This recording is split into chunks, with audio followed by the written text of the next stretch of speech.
সদৌ অসম সোণোৱাল কছাৰী ছাত্ৰ সন্থা সদৌ অসম সোণোৱাল কছাৰী নাৰী সন্থাৰ লগতে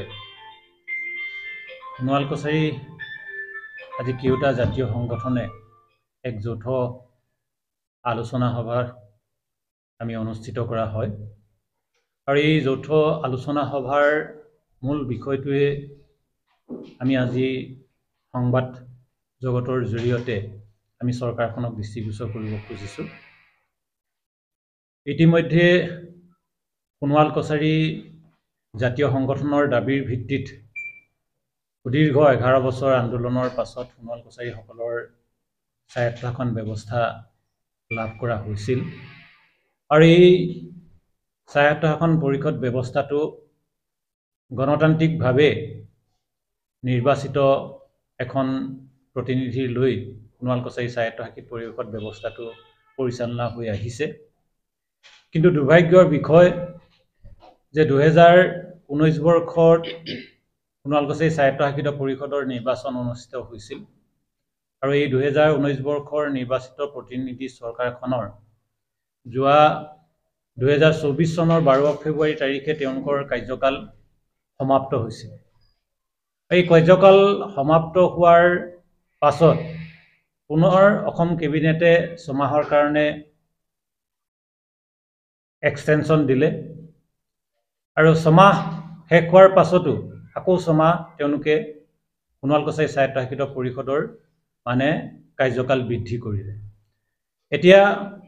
অহা 12 ফেব্ৰুৱাৰী তাৰিখে সোণোৱাল কছাৰী স্বায়ত্তশাসিত পৰিষদৰ এবছৰ বৰ্ধিত কাৰ্যকাল শেষ হ'ব। কিন্তু আমাৰ এটা প্ৰশ্ন আছে যে প্ৰতিটো নিৰ্বাচিত প্ৰতিনিধি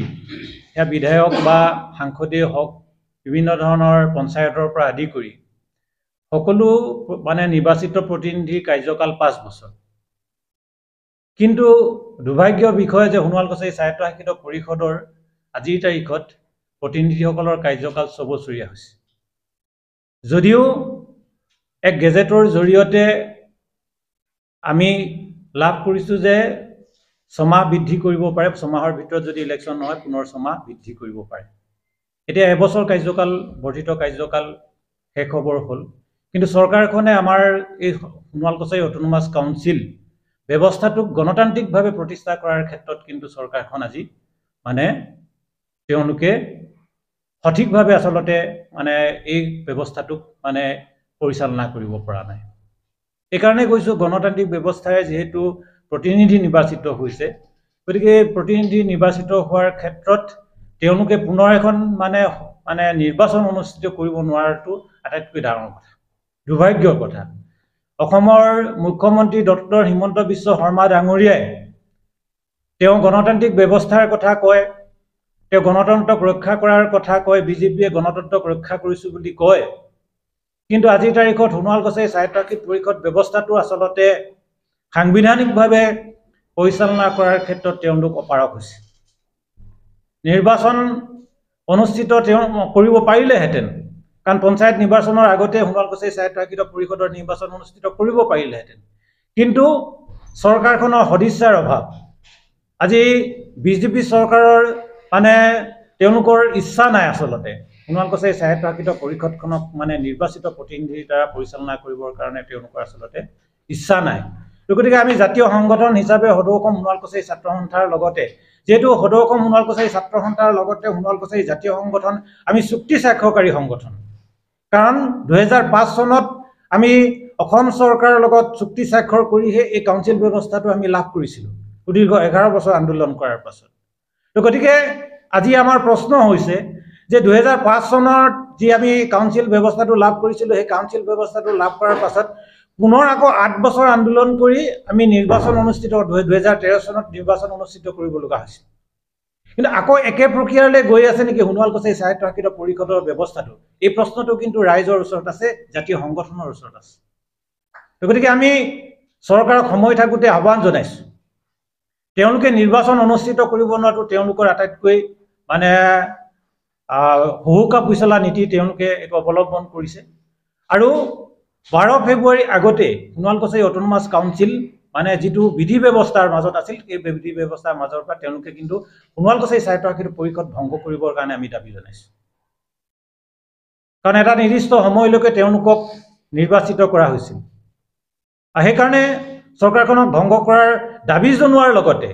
লগে লগে সোণোৱাল কছাৰী অট'নমাছ কাউন্সিলৰ নিৰ্বাচন অনুষ্ঠিত কৰিবৰ কাৰণে আমি সজোৰে দাবী উত্থাপন কৰিছোঁ আচলতে আজি আমাৰ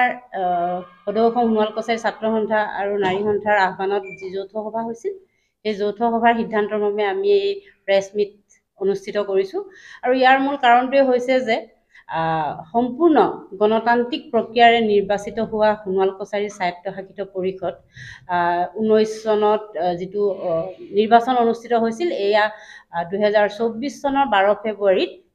কাৰ্যকাল সমাপ্ত হৈছে আৰু বৰ্ধিতকৰণে প্ৰথমতে 6 মাহ বৰ্ধিত কৰিছিলে গতিকে যে সেইখিনি সময়ত অসম চৰকাৰ বিজেপি শাসনত আছিলে কেন্দ্ৰীয় চৰকাৰ বিজেপি শাসনত এনেকুৱা এটা অনুকূল পৰিৱেশৰ মাজত থকাৰ পিছতো কিয় নিৰ্বাচন অনুষ্ঠিত নকৰিলে সেইটো আমাৰ কাৰণে ডাঙৰ প্ৰশ্ন আৰু সেইকাৰণে আমি অসম চৰকাৰক ধিক্কাৰ দিছোঁ দ্বিতীয় কথা হৈছে 6 মাহৰ পাৰ হৈ যোৱাৰ পিছত নেক্সট 6 মাহ যেতিয়া এক্সটেনশ্যন কৰিলে তেতিয়া আমি অসমৰ মুখ্যমন্ত্ৰী মাননীয় হিমন্ত বিশ্ব শৰ্মা ডাঙৰীয়াক যেতিয়া লগ কৰিছিলোঁ জাতীয় সংগঠনসমূহে তেতিয়া কৈছিল যে আপোনালোকৰ যেহেতু আমাৰ সকলো প্ৰস্তুতি হৈ আছিল মানে সোণোৱাল কছাৰী অট'নমাছ কাউন্সিলৰ নিৰ্বাচনৰ কাৰণে যিখিনি যাৱতীয় ব্যৱস্থা সকলোখিনি হৈ থকাৰ পিছত তেতিয়া হিমন্ত বিশ্ব শৰ্মা ডাঙৰীয়াই কৈছিল যে নৱেম্বৰ মাহত আপোনালোকৰ নিৰ্বাচন আমি অনুষ্ঠিত কৰি দিম আৰু সেইকাৰণে আমাৰ ৰাইজ জাতীয় সংগঠন সকলোৱে নিৰ্বাচনৰ কাৰণে সম্পূৰ্ণ প্ৰস্তুতি হৈ গৈছিল কিন্তু তাৰ পিছতো নৱেম্বৰ মাহতো কিন্তু সেই নিৰ্বাচন অনুষ্ঠিত নকৰিলে গতিকে কিয় চৰকাৰে এনেকুৱা ধৰণৰ বিশেষকৈ সোণোৱাল জনগোষ্ঠীটোৰ ক্ষেত্ৰত কিয় এনেকুৱা ধৰণৰ ইমান হুহুকা পিছলা নীতি অৱলম্বন কৰে আমি অত্যন্ত দুখ পাইছোঁ আৰু সেইকাৰণে অসম চৰকাৰকো আমি সকীয়াই দিছোঁ যে উপযুক্ত সময়ত নিৰ্বাচন অনুষ্ঠিত কৰক আৰু 12 ফেব্ৰুৱাৰীৰ পৰা এদিনো যাতে আগ নাবাঢ়ে যি বৰ্তমান নিৰ্বাচিত প্ৰতিনিধিক লৈ আমাৰ পৰিচালিত হৈ আছে গতিকে সেইটো সম্পূৰ্ণ 12 তাৰিখত ডিজলভ হ'ব লাগে আৰু 13 তাৰিখ যদি নহয় 13 তাৰিখৰ পৰা নিশ্চয় আমি গণতান্ত্ৰিক প্ৰক্ৰিয়াৰে আমাৰ আন্দোলনৰ কাৰ্যসূচী চলাই যাবলৈ আমি বাধ্য হ'ম